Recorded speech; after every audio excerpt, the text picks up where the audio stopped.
Et coucou les chouchous, on va démarrer notre séance de lecture.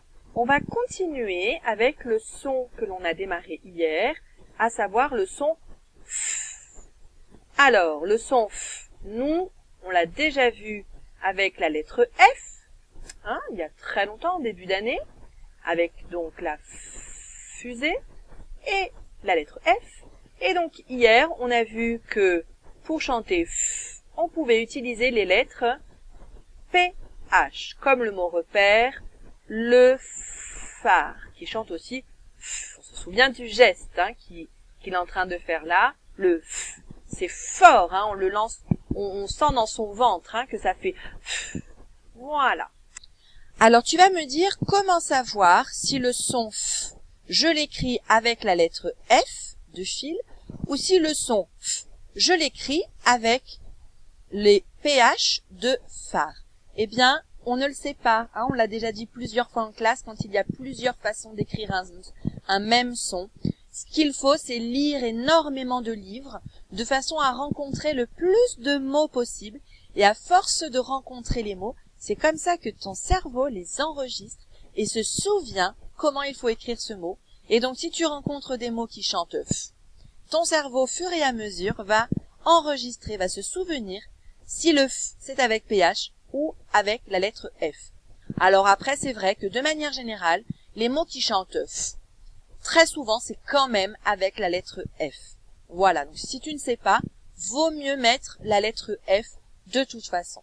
Et aujourd'hui, on va continuer à voir plein de mots qui s'écrivent PH. Allez, je continue sur ton fichier de Taoki. Je vous propose de sortir votre fichier de Taoki, le fichier violet. On va continuer les activités. Aujourd'hui, on va démarrer directement avec l'activité 7. C'est une dictée de mots. Donc, je vais vous dicter des mots que vous allez écrire. Entre chaque mot, vous appuyez sur pause pour avoir le temps d'écrire votre mot. Vous appuyez sur lecture pour avoir le mot suivant, et ainsi de suite. Et on fera, quand tous les mots sont écrits, la correction de suite ensemble. Allez, je vous laisse vous préparer, je vais vous dicter le premier mot. Évidemment, chacun de ces mots, il y a le son F, et il s'écrira à chaque fois avec les lettres PH, puisque c'est ce qu'on est en train d'apprendre aujourd'hui. Premier mot à écrire, écoutez bien. Un nénuphar. Je répète, c'est d'abord le petit mot un, qui est un mot outil. Nénuphar. Mettez sur pause et écrivez. Mot suivant. On fait un petit trait pour séparer les mots. Un. Celui-là, il est cadeau. Filtre. Un filtre. Si vous avez bien écouté juste avant, vous devriez vous souvenir comment on écrit ce mot filtre. On met sur pause, on écrit.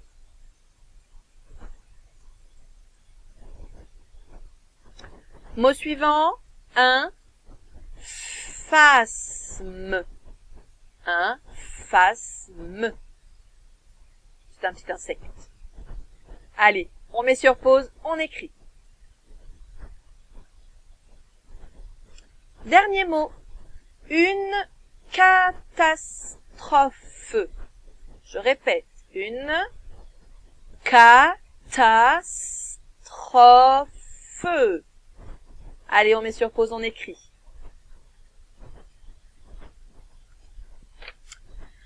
Alors, nous allons directement faire la correction de ces mots. J'espère que vous n'avez pas eu trop de difficultés à les écrire. On va voir ça ensemble. On va les faire apparaître, attention, par magie. Hop! Et voilà, les mots qu'il fallait écrire. Alors, un nénuphar, 3 syllabes. La syllabe né, la syllabe nu, la syllabe phare. On écoute la correction jusqu'à la fin. Et à la fin de la correction, on pourra mettre sur pause pour corriger là où vous vous êtes trompé. Mot suivant, un filtre. Il y était juste avant, quand je vous ai parlé du filtre à café. 2 syllabes. Filtre. Mot suivant, un phasme. 2 syllabes, la syllabe face, la syllabe me.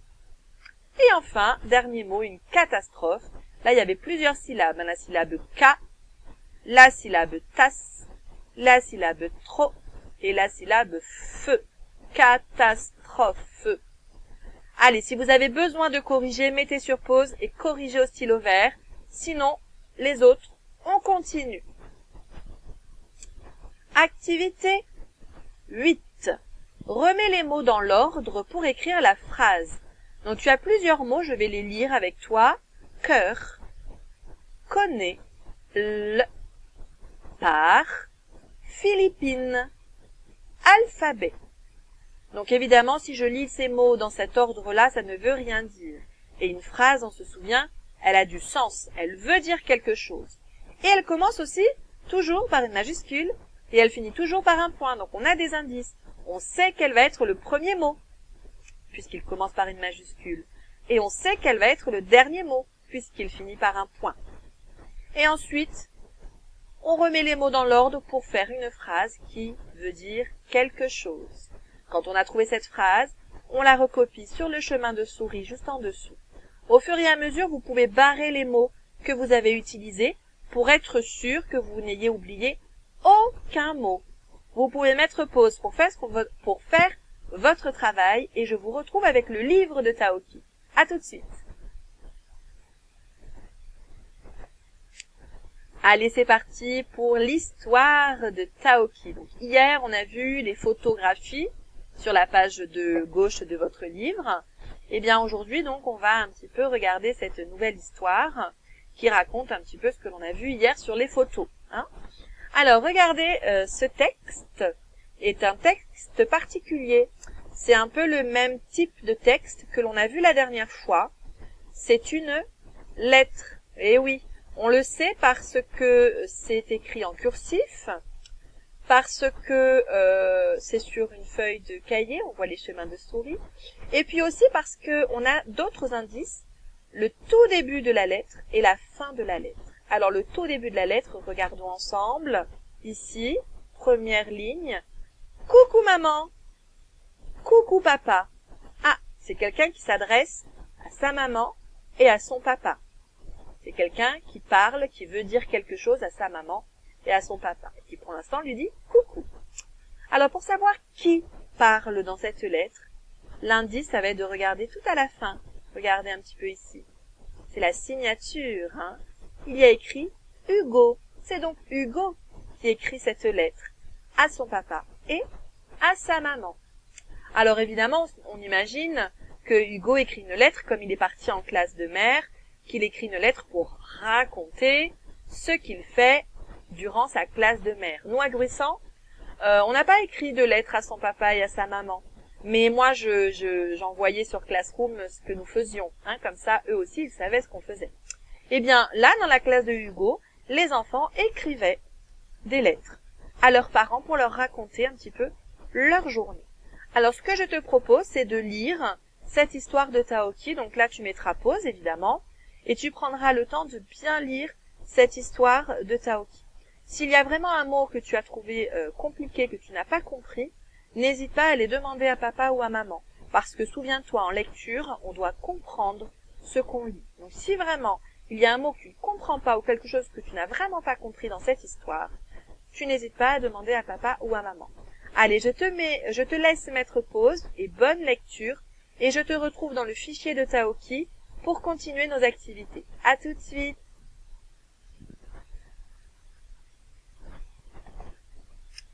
Allez, on passe au fichier de Taoki pour voir si tu as bien compris l'histoire que tu viens de lire. Donc, on fait l'activité 9 ensemble. Relis les phrases au bon dessin. Donc, on a l'habitude de cette activité. On lit la phrase et on voit quel est le dessin qui correspond à cette phrase. Pour que tu n'aies pas de difficulté, je vais t'aider à lire ces phrases. Si tu veux faire tout seul sans mon aide, tu peux mettre pause de suite et faire l'activité tout seul, et puis remettre ensuite pour vérifier avec moi. Alors, moi je le fais avec ceux qui ont plus de difficultés. Il a de puissantes lumières. De qui s'agit-il? Facile. Il est sur une île. qui est sur une île, souviens-toi? Ils ont un aileron sur le dos. Si je fais les liaisons pour lire un petit peu plus joliment, ils ont un aileron sur le dos. Allez, je te laisse relier. Normalement, tu as même dû le faire en même temps que moi pour que l'on puisse directement passer à l'activité 10. Coche la bonne case. Donc là, on va lire pareil, on connaît cette activité. On va lire la phrase. Si elle est bien dans l'histoire de Taoki, je vais faire une croix dans la première case pour dire vrai. Si ce n'est pas dans l'histoire de Taoki, je vais faire une croix dans la case faux pour dire non, non, non, ce n'est pas dans l'histoire de Taoki, c'est n'importe quoi. Alors, même chose, si tu as envie de faire ce travail tout seul sans mon aide, tu m'époses maintenant, puisque moi, je vais lire les phrases aux copains pour qui c'est un peu plus difficile, de façon à ce qu'il n'y ait pas de difficulté de lecture. Allez, je continue, je vais lire les phrases et à toi de cocher si c'est vrai ou faux. Première phrase. Lily écrit à ses parents. Vrai ou faux? Le bateau passe à côté d'un phare. Vrai ou faux? Ne te trompe pas de ligne. Des baleines suivent le bateau. Vrai ou faux? Et enfin, Hugo prend des photographies. Vrai ou faux? Ok. Maintenant qu'on a fait l'activité 10, on passe à la suite, à savoir l'activité 11 et l'activité 12. Ces activités, il y a une petite étoile devant. Alors, ces activités, soit tu les fais à l'oral avec papa et maman, c'est-à-dire que tu n'écris pas, juste tu vas répondre à la consigne à l'oral, tu vas le dire tout simplement à papa et à maman, ou alors tu le fais, tu écris la réponse sur ton fichier. C'est toi qui vois. Activité 11, écris une phrase pour répondre à la question. Je te lis la question. À qui cette lettre est-elle adressée? Donc tu dois répondre en écrivant la réponse sur ce chemin de souris. Souviens-toi, quand on répond à une question, on utilise les mots de la question. On se sert des mots de la question. À qui cette lettre est-elle adressée? Pour répondre, on va dire cette. On a le mot, on a le modèle. Lettre, on a le modèle. Et, on a le modèle, adressé à, et à toi d'écrire la réponse. Tu as vu, je sais écrire tous les mots puisque je reprends les mots de la question. Je n'invente rien pour faire une phrase complète. Cette lettre est adressée à, et on n'oublie pas le point à la fin de la phrase, bien sûr. Activité 12, écris quelques phrases pour décrire l'image. Décrire, ça veut dire quoi? Souviens-toi.